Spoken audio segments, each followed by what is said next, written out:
Hello dear student, welcome to future class. आज हम पढ़ेंगे केंद्रक और न्यूक्लियस के बारे में जानेंगे। केंद्रक क्या होता है, ये बहुत इंपॉर्टेंट है। यहाँ से बहुत सारे क्वेश्चंस कंपटीशंस के एग्जाम में भी पूछे जाते हैं और 10th क्लास या बोर्ड का एग्जाम हो उसमें भी ये इंपॉर्टेंट होता है, इंपॉर्टेंट रोल, अहम भूमिका निभाता है। तो चलिए हम इसके बारे में जानते हैं कि इसमें क्या क्या चीज पाया जाता है और इससे क्वेश्चन कैसे आते हैं। तो देखो, ये जैसे कि हम लोग चित्र में देख रहे हैं बाबू, ये चित्र में देख रहे हैं, यह क्या है? केंद्रक है। ठीक है, यह केंद्रक है।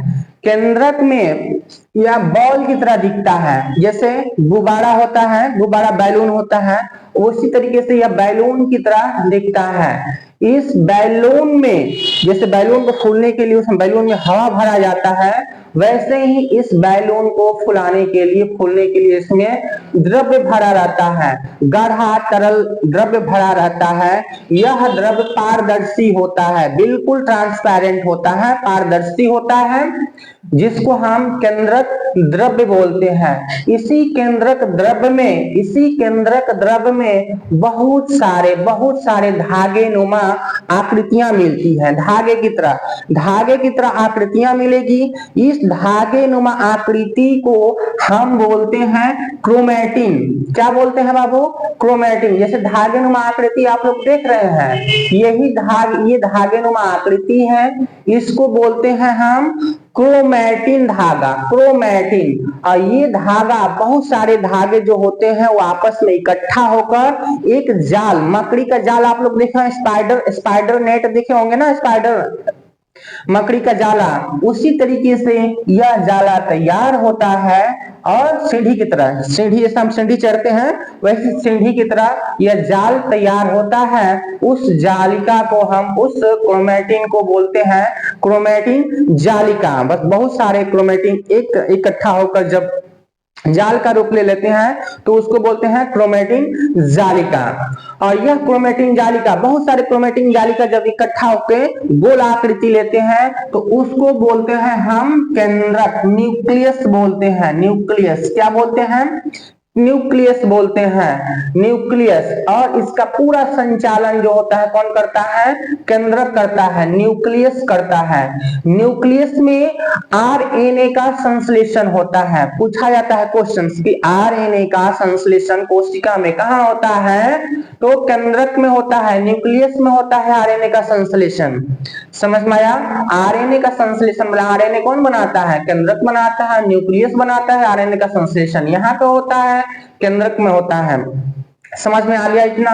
अब इस बैलून को, ये बैलून जो है वो दबाव डालने पर बाहर से चिपके नहीं मतलब फूटे नहीं, इसके लिए इसमें बाहर से एक सुरक्षा कवच होता है। ठीक है, सुरक्षा कवच होता है जिसको हम बोलते हैं शेल मेम्ब्रेन। उसको क्या बोलते हैं? न्यूक्लियर मेम्ब्रेन बोलते हैं, केंद्रिका झिल्ली। जैसे बैलून फट ना जाए इसके लिए उसके बाहर से एक सुरक्षा कवच होता है, मतलब सुरक्षा के लिए एक झिल्ली होती है।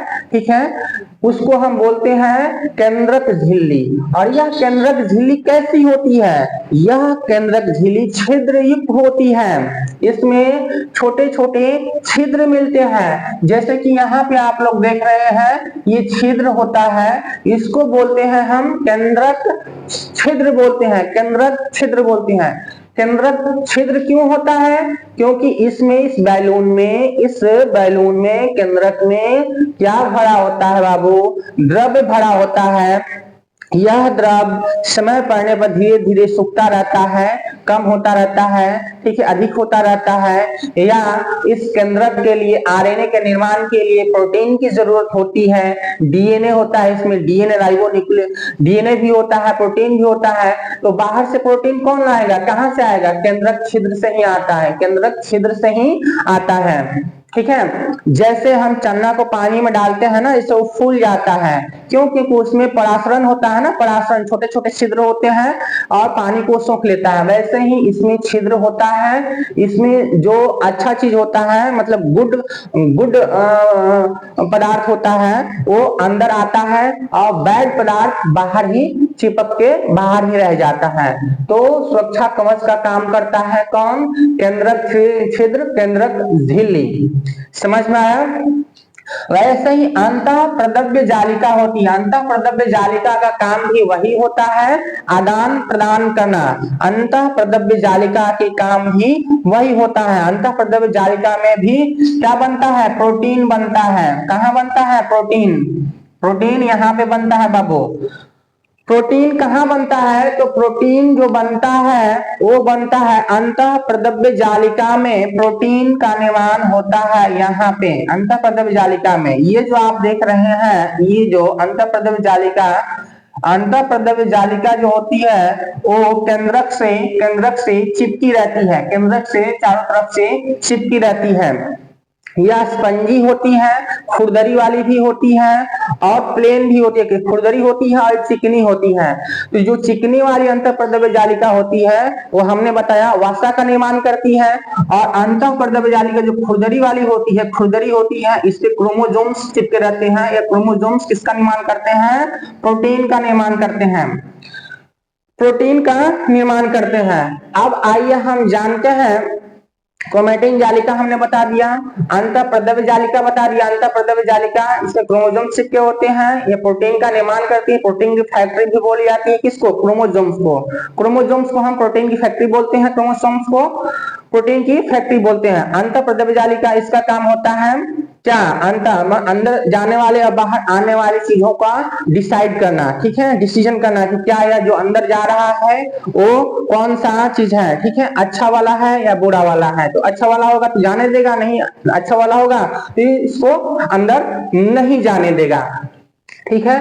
अब देखते हैं कि केंद्रक द्रव्य क्या है। केंद्रक द्रव्य जो है, केंद्रक द्रव्य, ठीक है, केंद्रक द्रव्य बड़ा, गोल और गाढ़े तरल पदार्थ इसमें मिलता है। केंद्रक द्रव्य में केंद्रक जो होता है वो बड़ा, गोल और गाढ़ा तरल पदार्थ होता है, जिसको हम न्यूक्लियोप्लाज्म बोलते हैं। न्यूक्लियोप्लाज्म बोलते हैं, ठीक है, गाढ़ा तरल पदार्थ को।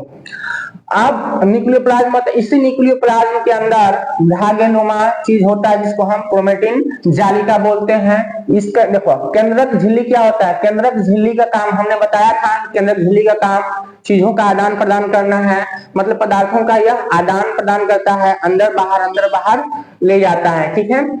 अब हम जानते हैं न्यूक्लियस। न्यूक्लियस में, केंद्रक में महीन धागे जाल की तरह क्रोमेटिन होता है। क्रोमेटिन धागे को क्रोमेटिन बोलते हैं। बहुत सारे क्रोमेटिन मिलकर क्रोमेटिन जालिका का निर्माण करते हैं। क्रोमेटिन जालिका जो होता है उसमें कौन कौन सा होता है? डीएनए होता है और प्रोटीन होता है। हमने बताया कि क्रोमेटिन जालिका में डीएनए होता है और प्रोटीन होता है। समझ में आया?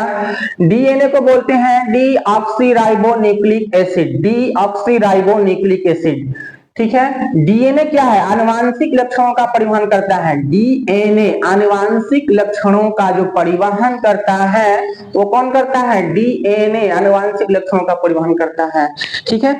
आनुवांशिकी जांच के लिए हम डीएनए परीक्षण भी करते हैं। डीएनए परीक्षण, कोई बोल दे कि क्या हम आप मेरे पिताजी हैं, तो हम पहले क्या कराएंगे? उसका डीएनए टेस्ट कराएंगे, तभी तो पता चलेगा कि वो मेरा बेटा है नहीं है।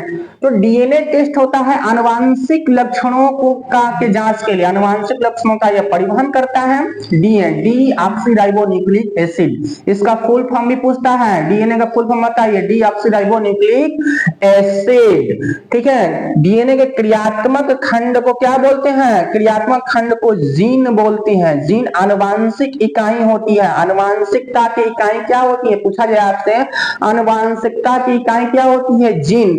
जीन ही आनुवांशिक गुणों को एक आदमी से दूसरे आदमी में ट्रांसफर करता है। जीन क्या करता है? जीन एक आदमी से दूसरे आदमी में आनुवांशिक गुण जो होते हैं, जैसे हीमोफिलिया आनुवांशिकी है।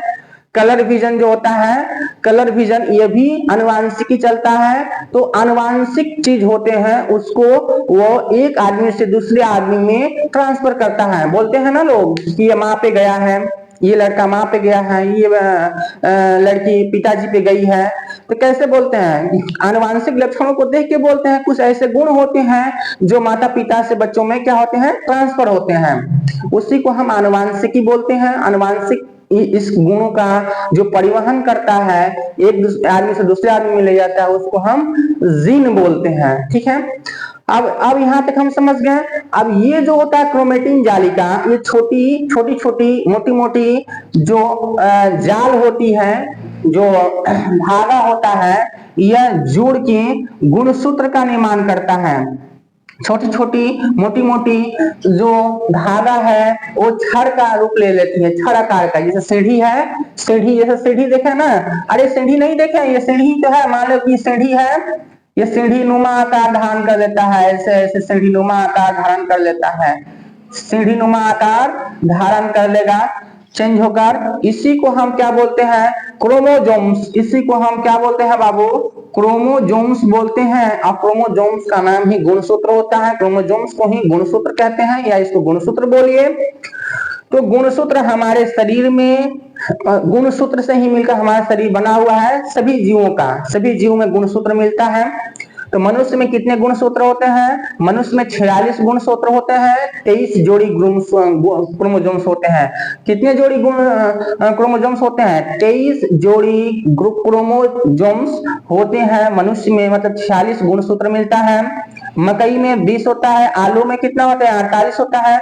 और ये जो है क्लास 9 के बुक में दिया हुआ है। और सबसे अधिक जो क्रोमोजोम्स बाबू मिलता है वो किसमें मिलता है? सबसे अधिक क्रोमोजोम्स मतलब गुणसूत्र जो मिलता है वो अमीबा में मिलता है। किसमें मिलता है? अमीबा में मिलता है। 500 गुणसूत्र मिलते हैं इसमें।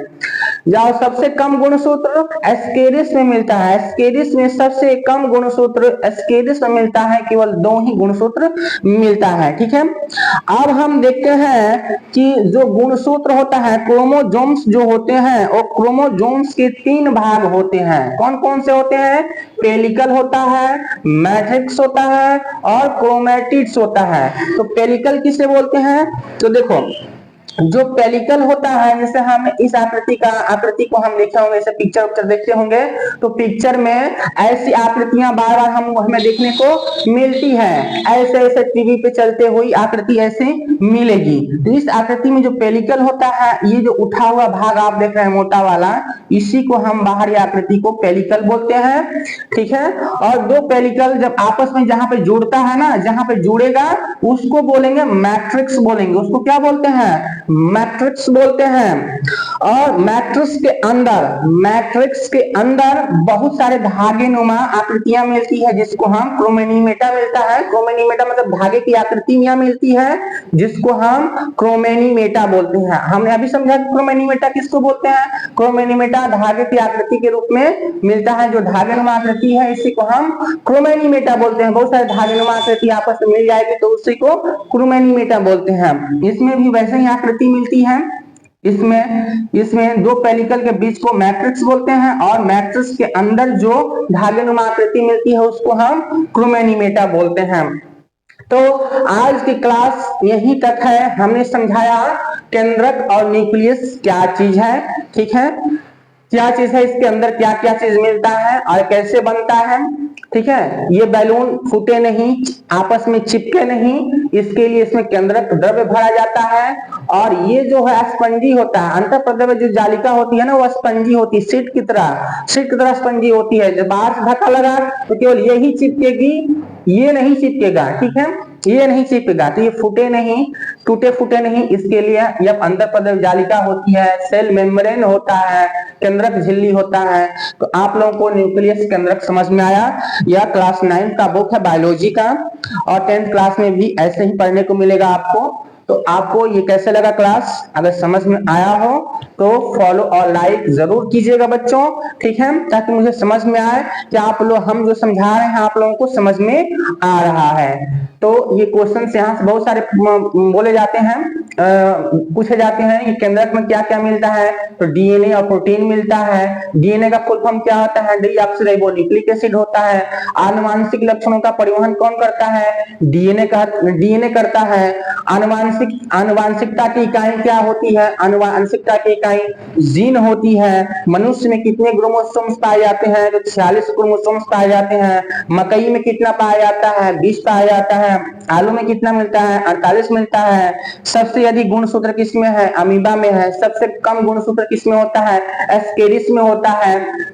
ठीक है, आप देखो केंद्रक झिल्ली, केंद्रक झिल्ली का काम क्या है? केंद्रक झिल्ली का काम पदार्थों का आदान प्रदान करना है। केंद्रक में जो चीज भरा होता है वो कैसा होता है? तो ट्रांसपेरेंट होता है। इसमें द्रव भी तो भरा होता है, या जो फ्लूइड भरा होता है वो ट्रांसपेरेंट होता है, गाढ़ा होता है, तरल पदार्थ होता है, यह गाढ़ा होता है, ठीक है, ट्रांसपेरेंट होता है। इसको क्या बोलते हैं? न्यूक्लियोप्लाज्म बोलते हैं। ठीक है, फिर आरएनए का संश्लेषण कहाँ होता है? आरएनए का संश्लेषण केंद्रक में होता है। हमने बताया न्यूक्लियस केंद्रक। देखो कितना सारा क्वेश्चंस बन गया।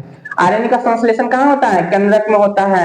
ठीक है, अंतःप्रद्रव्य जालिका में क्या चिपका रहता है? अंतःप्रद्रव्य जालिका जो होती है उसमें क्रोमोसोम्स चिपके होते हैं। क्रोमोसोम्स को हम क्या बोलते हैं? प्रोटीन की फैक्ट्री बोलते हैं। प्रोटीन की फैक्ट्री बोलते हैं। तो आप लोगों को समझ में आया? इतना सब समझ में आ गया? समझ में आया हो, क्लास अच्छी लगी हो तो शेयर और फॉलो जरूर कीजिएगा। जय हिंद, जय भारत।